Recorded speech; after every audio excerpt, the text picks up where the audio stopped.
एक और लड़की? आखिर तुम लड़कियों को जन्म देना कब छोड़ोगी? पहले ही तुम मुझे एक लड़की दे चुकी हो और अब ये दूसरी भी आ गई। पर ये सब मेरे हाथ में तो नहीं है ना, मैं क्या कर सकती हूँ? मैं तुम्हारी इन लड़कियों को नहीं पाल सकता, समझी? मुझे लड़का ही चाहिए। मैंने तुम्हें कितनी बार कहा है, अगर ये सब तुम्हारे हाथ में नहीं है तो मेरे भी हाथ में नहीं है। मैं भी इन लड़कियों की जिम्मेदारी नहीं उठाऊंगा, मैं इन्हें पालूंगा ही नहीं। क्या? ये आप क्या कह रहे हैं? ये आपकी बेटियां हैं, आप इन्हें नहीं पालेंगी तो कौन पालेगा? नहीं, मैं इन लड़कियों को अपने घर में बर्दाश्त नहीं कर सकता। मैं इन दोनों को यहाँ से ले जाऊंगा और किसी ऐसी जगह छोड़कर आऊंगा जहाँ मेरा इनसे कोई भी ताल्लुक ना रह जाए। आप ऐसा नहीं कर सकते, ये आपकी बेटियां हैं, थोड़ी तो दया खाइए। बहुत सुन ली मैंने तुम्हारी। पिछली बार भी जब तुमने इस लड़की को जन्म दिया था मैंने कुछ नहीं कहा, मैं चुप रहा। परंतु एक और बेटी मैं बर्दाश्त नहीं कर सकता। इन दोनों को उठाकर मैं जंगल में फेंक कर आ जाऊंगा। क्या? ये आप क्या कह रहे हैं? हाँ, मैं जो भी कह रहा हूँ बिल्कुल ठीक कह रहा हूँ। अब से मेरे घर में सिर्फ मेरा ये बेटा रहेगा। इन बेटियों की जगह मेरे घर में नहीं है। मैं इन्हें जंगल में फेंकने जा रहा हूँ। रामकिशन एक अनपढ़ किसान था जिसे बेटियां बिल्कुल पसंद नहीं थी और वो उनकी जिम्मेदारी कभी नहीं उठाना चाहता था। इन दोनों को उठाकर जंगल में कहीं दूर फेंक दूंगा, फिर वहाँ इन्हें कोई जंगली जानवर खा जाएगा और मुझे इन दोनों से हमेशा हमेशा के लिए मुक्ति मिल जाएगी। अगर मैंने ये अभी नहीं किया तो पूरे जीवन मुझे इन दोनों की जिम्मेदारी उठानी पड़ेगी और फिर मैं कहीं का नहीं रहूंगा। ये दोनों मेरे किसी काम नहीं आएंगी, इन्हें फेंकना ही अच्छा होगा। रामकिशन को बेटियों से सख्त नफरत थी, बस इसी कारण वो उन्हें फेंकने के लिए जंगल में अंदर की तरफ ले जाता है।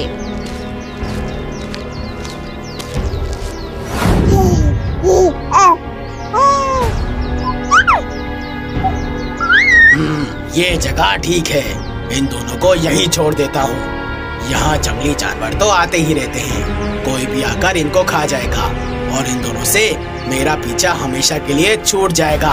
वैसे भी मुझे इन दोनों की वजह से पूरे जीवन में सिर्फ परेशानियाँ ही उठानी पड़ती, इसीलिए अच्छा है मैं अभी ही इन दोनों से अपना पीछा छुड़वा लूं।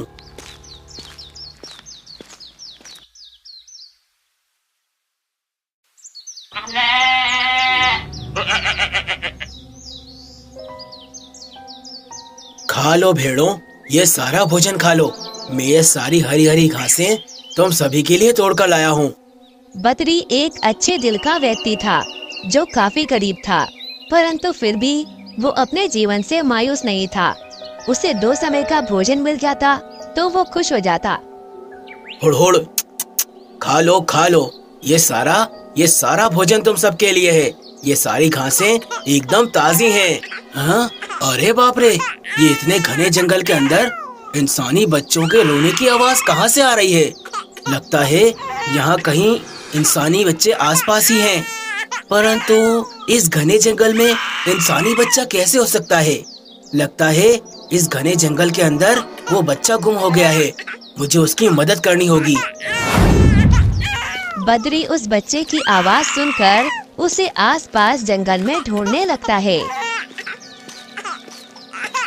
बाप रे, आवाज तो यहीं कहीं से आ रही है, परंतु समझ नहीं आ रहा कि वो बच्चा आखिर कहाँ है जो इतनी जोर जोर से रो रहा है।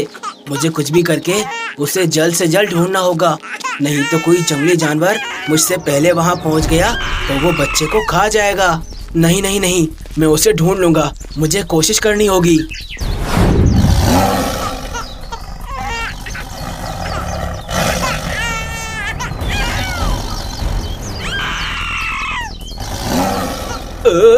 अरे बाप रे, ये तो एक खूंखार चीता है और इन दोनों बच्चों के सामने ये चीता कहाँ से आ गया? परंतु उससे बड़ा सवाल ये है कि ये दोनों बच्चे इस जंगल में क्या कर रहे हैं? नहीं, ये समय ये सब कुछ सोचने का नहीं है। मुझे उन दोनों छोटे बच्चों की जान इस चीते से बचानी होगी। मुझे उस खूंखार चीते को मारना ही होगा। तभी बद्री अपना भाला चलाता है। वो भाला सीधा जाकर चीते को लगता है और चीता वहीं पर ढेर हो जाता है।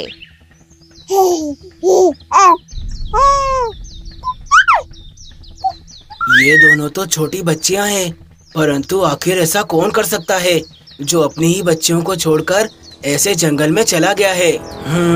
ये जरूर कोई दुष्ट व्यक्ति होगा जिसे इन बच्चियों को नहीं पालना होगा, तभी वो इन दोनों को ऐसे जंगल में छोड़कर चला गया। वो एक बहुत बुरा इंसान होगा।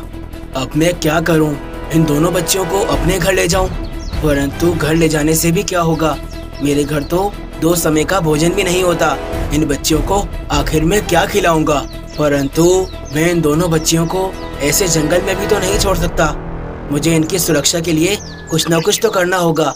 मैं इन दोनों को घर ही ले जाता हूँ, फिर देखता हूँ आगे क्या करना है। बद्री उन दोनों मासूम बच्चियों को उठाता है और वहाँ से चल देता है।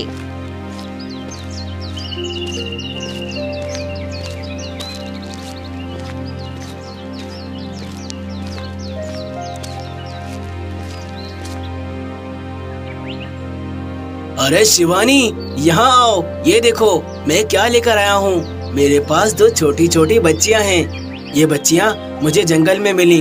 लगता है कोई दुष्ट आदमी इन्हें वहाँ छोड़कर भाग गया था। आपने बहुत अच्छा किया, परंतु आप इन्हें घर ले आए। आप जानते हैं ना, हमारे पास खाने को भोजन नहीं होता, तो फिर हम इन दोनों को कैसे पालेंगे? शिवानी, जब ये बच्चियाँ मुझे मिली तो ये जोर जोर से रो रही थी। मुझे देखते ही ये दोनों चुप हो गईं। मैं भी यही सोच रहा था, इन्हें घर तो ले आऊंगा, परंतु इन्हें भोजन कैसे खिलाऊंगा। फिर मैंने सोचा कि मैं इन्हें जंगल में भी तो नहीं छोड़ सकता। देखो शिवानी, मैं जानता हूँ इन बच्चियों के आने से तुम काफी चिंतित हो, परंतु तुम देखना, ऊपर वाला हमारी मदद करेगा। हम दोनों मिलकर इन दोनों बच्चियों का अच्छे से ख्याल रखेंगे। और जहाँ तक इनके भोजन की बात है, मैं कुछ न कुछ कर इन दोनों के लिए भोजन ले आऊंगा। भले हमें भूखा सोना पड़े, परंतु मैं कभी भी इन दोनों को भूखा सोने नहीं दूंगा। आपने सही किया जी।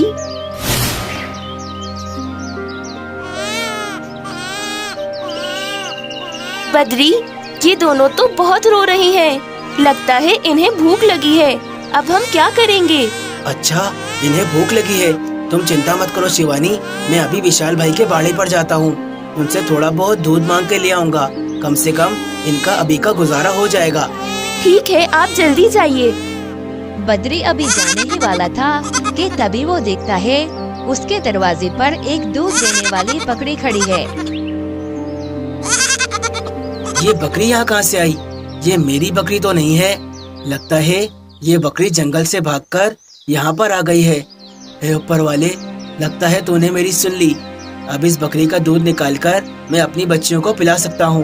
उनकी भूख मिट जाएगी। बद्री बिल्कुल देरी नहीं करता और फौरन से उस बकरी का दूध निकाल लेता है। अब ये दूध मैं अपनी बच्चियों को पिला दूंगा तो वो एकदम शांत हो जाएंगी। उन्हें काफी समय तक फिर भूख नहीं लगेगी। बद्री और शिवानी मिलकर उन दोनों बच्चियों को वो दूध पिलाने लगते हैं। दूध पीते ही वो दोनों बच्चियाँ एकदम से शांत हो जाती हैं। देखा शिवानी, दूध पीकर इन दोनों का पेट भर गया, तो अब ये दोनों कैसे शांत हो गई हैं। हाँ, मुझे लगता है ऊपर वाला हमारी मदद कर रहा है। सही समय पर ये बकरी हमारे घर आ गई। तुमने सही कहा शिवानी। अब से ये दोनों बच्चियाँ हमारे साथ ही रहेंगी और हम दोनों मिलकर इन दोनों बच्चियों को पाल लेंगे। बद्री उन दोनों बच्चियों के साथ बहुत खुश था। अब वो रोजाना उस बकरी से दूध निकालकर उन दोनों बच्चियों को पिला दिया करता था। वो दोनों बच्चियां शांत रहती थीं। सुनिए जी, दाल के डब्बे में ये पैसे आपने रखे थे क्या? नहीं शिवानी, ये पैसे मैंने वहाँ नहीं रखे, परंतु ये इतने सारे पैसे हमारे घर में आए कहाँ से? हमारे पास तो कभी इतने सारे पैसे जमा हुए ही नहीं। मुझे तो कुछ समझ नहीं आ रहा। 2 दिन से घर का राशन भी खत्म नहीं हो रहा और अब ये पैसे कहाँ से आ गए? शिवानी, मुझे लगता है ऊपर वाला हमसे बहुत खुश है। इन 2 बच्चियों के कारण हमें बहुत धन लाभ हो रहा है और काफी दिनों से हमारे घर का राशन भी खत्म नहीं होता। हमें अब भोजन की कोई कमी नहीं रही। आपने ठीक कहा, इन दोनों बच्चियों के नसीब बहुत अच्छे हैं। पूरे 30 साल बीत चुके थे। रामकिशन भी अब बूढ़ा हो चुका था। माँ, पिताजी, आप दोनों निकल जाइए मेरे घर से। आप दोनों मेरे किसी काम के नहीं हैं। बस पूरा दिन मेरा काम खराब करते रहते हैं, पूरा दिन खांसते रहते हैं। आपकी वजह से मुझे भी बीमारी लग जाएगी। बेटा, ये क्या कह रहा है? हमने तुझे पूरे जीवन पाल पोस कर बड़ा किया और तू हमारे साथ ऐसा कर रहा है। मुझे पाला है तो कोई मुझ पर एहसान नहीं किया। तुम दोनों बस यहाँ बैठकर मुफ्त की रोटियाँ तोड़ते रहते हो। निकलो मेरे घर से। मैं अब तुम दोनों को अपने घर में और बर्दाश्त नहीं कर सकता। जहाँ भी जाना है जाओ, परंतु मेरे घर वापस लौटकर कभी नहीं आना। मैं जानता हूँ ये सब मेरे साथ क्यों हो रहा है। ये सब मेरी की हुई गलतियों का नतीजा है। मैंने अपनी जवानी में अपनी बेटियों को अपने घर से निकाल दिया था, तभी आज मेरा बेटा भी मुझे मेरे ही घर से निकाल रहा है। ये सब कर्मा है। मुझे अब अपनी इस गलती की सजा भुगतनी ही होगी। रामकिशन के बेटे ने उसे उसके घर से ही निकाल दिया था, परंतु वहीं दूसरी तरफ बद्री अपनी दोनों बेटियों के साथ बहुत खुश था। अब वो दोनों बड़ी हो चुकी थीं। वो दोनों कोई मामूली लड़कियां नहीं थीं, वो दोनों जादुई बेटियां थीं। एक बेटी के कारण बद्री और उसकी पत्नी हमेशा जवान रहते थे और वहीं दूसरी बेटी के कारण उनके घर में हमेशा धन लाभ होता रहता था। बद्री के अच्छे कर्मों के कारण वो आज अपने परिवार के साथ बहुत खुश था और वहीं रामकिशन गांव की गलियों में खुआर हो रहा था। प्यारे दर्शकों, अगर आपको जादुई बेटियों की ये कहानी पसंद आई तो इस कहानी को लाइक कीजिए और हमारे चैनल को सब्सक्राइब कीजिए। अरे रामू, कहाँ मर गया था? क्या तुझे पता नहीं है घर में कितना काम पड़ा हुआ है? ये सब काम क्या तेरा चाचा करेगा? नहीं सेठ जी, ये काम मेरा चाचा क्यों करेगा? ये सारे काम तो मैं ही करूँगा। आप मेरे सेठ हैं, मैं आपका नौकर। ये सब काम तो मुझे ही करने होंगे। सही कहा तूने। घर में बहुत सारे काम पड़े हुए हैं। पहले वो सारी चावल की बोरियां उठाकर गोदाम में रखनी है और उसके बाद मेरे सारे जानवरों को तुझे खाना भी खिलाना है। जी सेठ जी, आप चिंता मत कीजिए। आपका सारा काम यूं मिनटों में हो जाएगा। देखना मैं सारा काम कैसे कर देता हूँ। हाँ, मैं जानता हूँ। चल अब जा, ज्यादा खड़े होकर बातें नहीं बना, काम करना शुरू कर।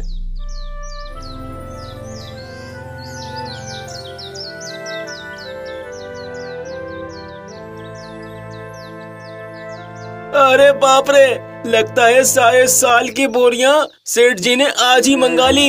इन सब बोरियों को अंदर रखते रखते तो मेरी कमर टूट ही जाएगी। परंतु मुझे हिम्मत करके ये सारी बोरियां अंदर गोदाम में रखनी ही होंगी, नहीं तो सेठ जी मेरी पगार काट लेंगे। हे ऊपर वाले, मुझे हिम्मत दे, मैं ये सारी बोरियां अंदर रख पाऊं। रामू एक एक करके वो चावल की बोरियां उठाने लगता है और उन्हें गोदाम की तरफ ले जाने लगता है।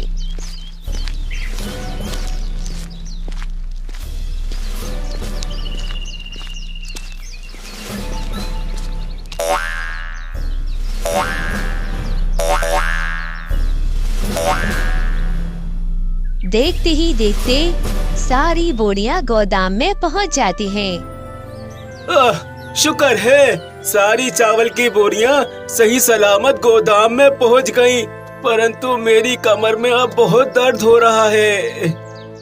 लेकिन मैं अभी रुक नहीं सकता, मुझे अभी सेठ जी की बकरियों को खाना भी खिलाना है। रामू एक ईमानदार व्यक्ति था, बस वो थोड़ा गरीब था, इसी कारण वो सेठ के घर काम करता था।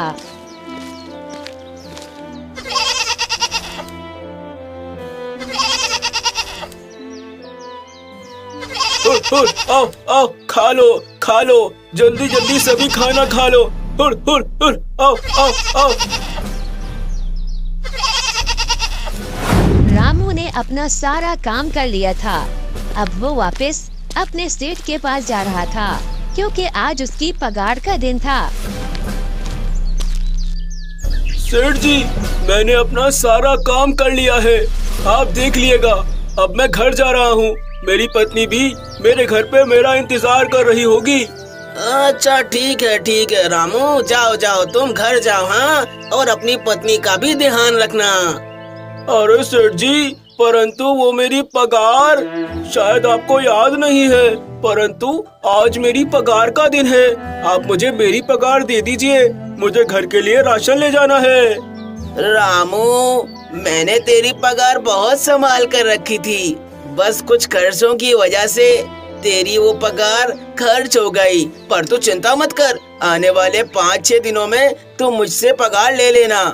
सेठ जी, परंतु मेरे घर पर भी बहुत सारे खर्चे हैं, मैं अपने घर के खर्चे कैसे चलाऊंगा? आप मुझे पगार दे दीजिए ना। देखिए, आपके पास कुछ पैसे तो पड़े ही होंगे। रामू, मैंने तुझसे कहा ना, मेरे पास तेरी पगार नहीं है, तेरी पगार मुझसे खर्च हो गई। अब जा यहाँ से, मेरा दिमाग खराब मत कर। वैसे भी तेरे जैसे नौकर मुझे यहाँ बहुत मिल जाएंगे। अच्छा होगा तू यहाँ से चुपचाप चला जा, मैं कह रहा हूँ, तेरी पगार मैं तुझे दे दूंगा। अच्छा ठीक है सेठ जी, आप मुझे काम से मत निकालिएगा। ठीक है, आप 5 दिनों के अंदर अंदर मेरी पगार मुझे दे दीजिएगा, मुझे घर पर बहुत काम है। पगार न मिलने के कारण रामू बहुत उदास हो जाता है और वहाँ से अपने घर की तरफ चल देता है।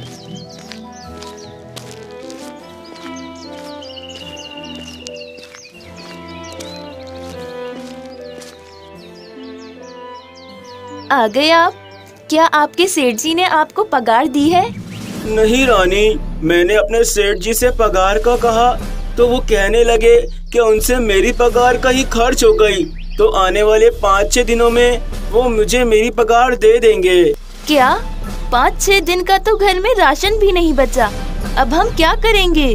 हम अब क्या कर सकते हैं रानी, सब कुछ ऊपर वाले पर ही छोड़ देते हैं, कुछ न कुछ हो ही जाएगा। सेठ जी ने तो मुझे पगार देने से मना ही कर दिया है, वो 5-6 दिन बाद ही मेरी पगार मुझे देंगे। ठीक है जी, कोई बात नहीं, आइए मैं आपके लिए खाना लगा देती हूँ।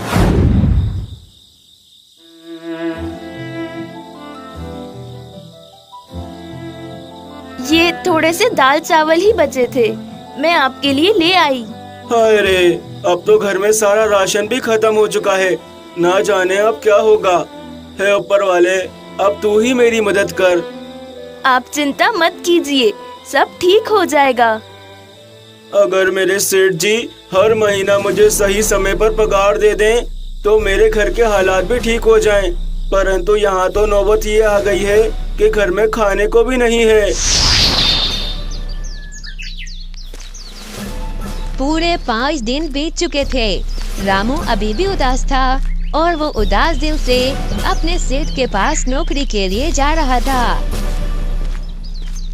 आज 5वां दिन है। सेठ जी ने मुझसे वादा किया था कि 5 दिन के अंदर अंदर मुझे मेरी पगार दे देंगे। मैंने ये 5 दिन तो कुछ न कुछ करके गुजार लिए, परंतु अब आगे मेरा गुजारा होना मुश्किल है। आज बस सेठ जी मुझे मेरी पगार दे दें तो सब कुछ एकदम ठीक हो जाएगा, फिर मुझे कोई भी चिंता नहीं रहेगी। रामू सेठ के घर आता है और मेहनत से अपना काम करने लगता है। सेठ जी, आज 5वां दिन है। आपने मुझसे कहा था कि आज के दिन आप मुझे मेरी पगार दे देंगे। लाइए, मुझे मेरी पगार दीजिए। अरे रामू, जरा सब्र कर, एक छोटी सी दिक्कत है। वो परसों तेरी भाभी है ना, वो सीढ़ियों से गिर गई तो उसकी टांग पर गहरी चोट लग गई। उसमें तेरी पगार के सारे पैसे दोबारा से खर्च हो गए, तो मैं इस बार भी 5-6 दिन बाद तेरी पगार दे पाऊंगा।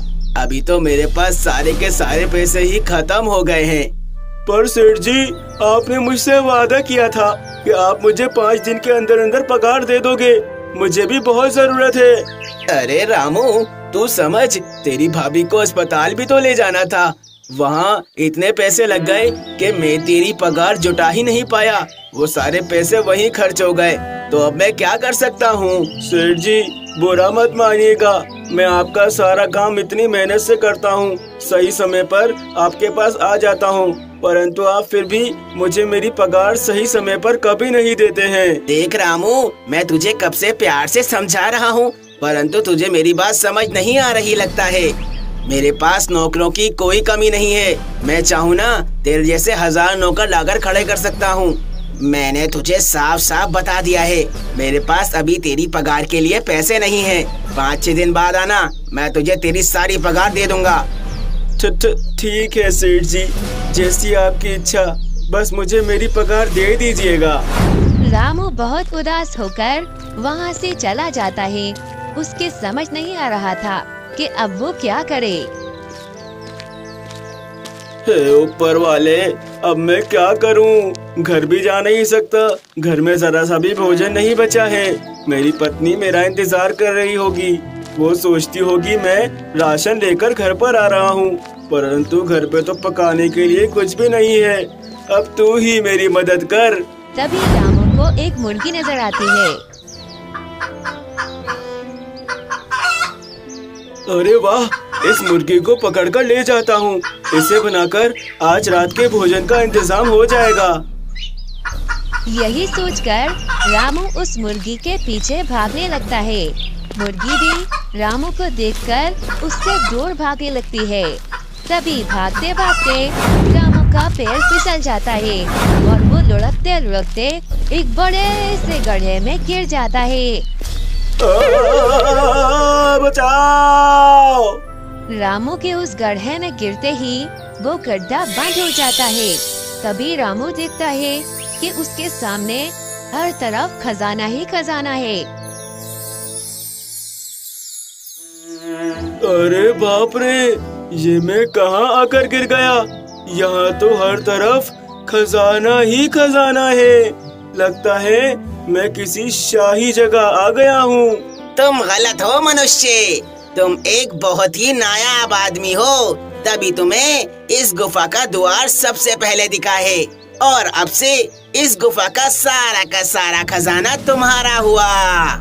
मैं बरसों से इस गुफा के अंदर ही फंसा हुआ हूँ। मुझे आदेश था जो भी व्यक्ति सबसे पहले इस गड्ढे में गिरे, ये सारा का सारा खजाना मैं उसे सौंप दूं। क्या? एक बोलने वाला पत्थर? हाय रे, आज ये सब क्या हो रहा है? मुझे तो कुछ समझ ही नहीं आ रहा। मनुष्य, तुम्हारे सामने जो ये कागज पड़ा है, ये इस गुफा का द्वार है। इसके जरिए तुम इस गुफा में आ जा सकते हो। तुम चाहो तो ये सारा खजाना इस द्वार के जरिए अपने साथ ले जा सकते हो। अब से ये सारा खजाना तुम्हारा हुआ। क्या? ये सारा का सारा खजाना अब से मेरा हुआ? परंतु मैं इस कागज के जरिए अपने घर तक कैसे पहुंचूंगा? तुम ये कैसी बातें कर रहे हो?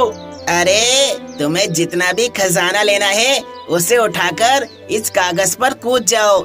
ये एक विशेष द्वार है, ये तुम्हें तुम्हारे घर तक और तुम्हारे घर से तुम्हें इस गुफा तक पहुंचा सकता है। अरे वाह, क्या मैं सपना देख रहा हूँ या ये सब कुछ मेरे साथ सच में हो रहा है? तुम्हारा बहुत धन्यवाद बोलने वाले पत्थर। मुझे इन पैसों की बहुत जरूरत थी। मैं थोड़ा सा खजाना ले जा रहा हूँ। रामू खजाना लेकर उस कागज पर कूदता है तो वो अपने घर में पहुंच जाता है। डरो मत रानी, मैं ही हूँ तुम्हारा पति। बस आज मैं थोड़े अलग रास्ते से घर आया हूँ और ये देखो मुझे क्या मिला, इतना सारा खजाना।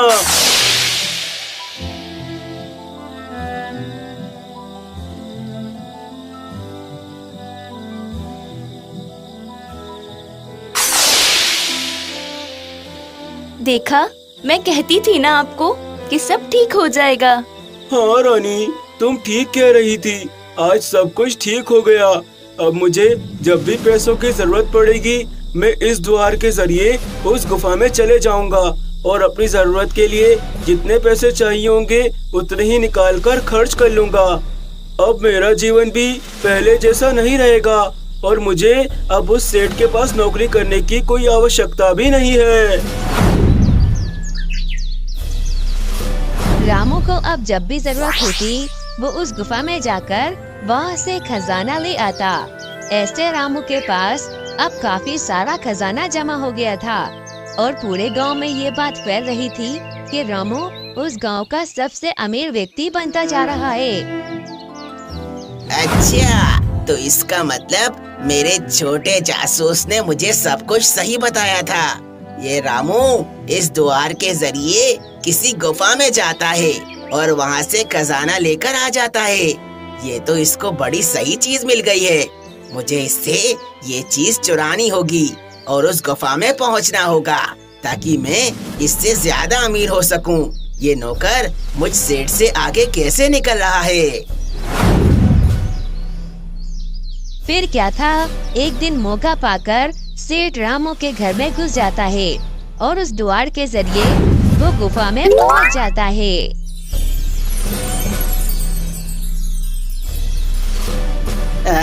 अरे वाह, इतना सारा खजाना!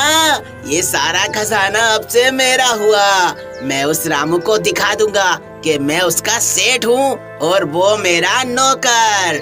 रानी, मुझे लगता है हमने अपनी जरूरत से ज्यादा सोना उस गुफा से निकाल लिया है। अब अगर और सोना निकाला तो ये अच्छा नहीं होगा। ऐसे हमारी पैसों की लालच बढ़ जाएगी। इसीलिए मैं चाहता हूँ कि मैं ये द्वार हमेशा हमेशा के लिए बंद कर दूँ। आप ठीक कह रहे हैं जी। तो फिर ठीक है रानी, मैं इस कागज को जला देता हूँ ताकि कोई भी बुरा व्यक्ति इस गुफा में पहुँच ना पाए और ये द्वार हमेशा हमेशा के लिए बंद हो जाए। रामू उस कागज को जला देता है जो उस गुफा का द्वार था। बस इसी वजह से वो सेठ उस गुफा में ही फंस जाता है क्योंकि उस गुफा का द्वार अब बंद हो चुका था। ये क्या हुआ? ये गुफा का द्वार अचानक से बंद कैसे हो गया? मैं अब इस गुफा से बाहर कैसे निकलूंगा? ये सारा खजाना लेकर मुझे बाहर जाना है। अब तुम इस गुफा से बाहर कभी नहीं निकल सकोगे क्योंकि इस गुफा का एक ही द्वार था जो रामू के पास था। उसने उस गुफा के द्वार को बंद कर दिया है और तुम अब इस गुफा में हमेशा हमेशा के लिए फंस गए हो। अब इस खजाने के साथ बैठकर अय्याशी करो। नहीं, ऐसा नहीं हो सकता। मुझे मेरे घर जाना है। मेरी पत्नी, मेरे बच्चे मेरा इंतजार कर रहे हैं। मुझे ये खजाना नहीं चाहिए, तुम अपने पास रख लो। बस मुझे इस गुफा से निकाल दो। मुझे मेरे घर जाना है, मुझे छोड़ दो। ऐसे वो लालची और कंजूस सेठ अपने खजाने के साथ उस गुफा में हमेशा हमेशा के लिए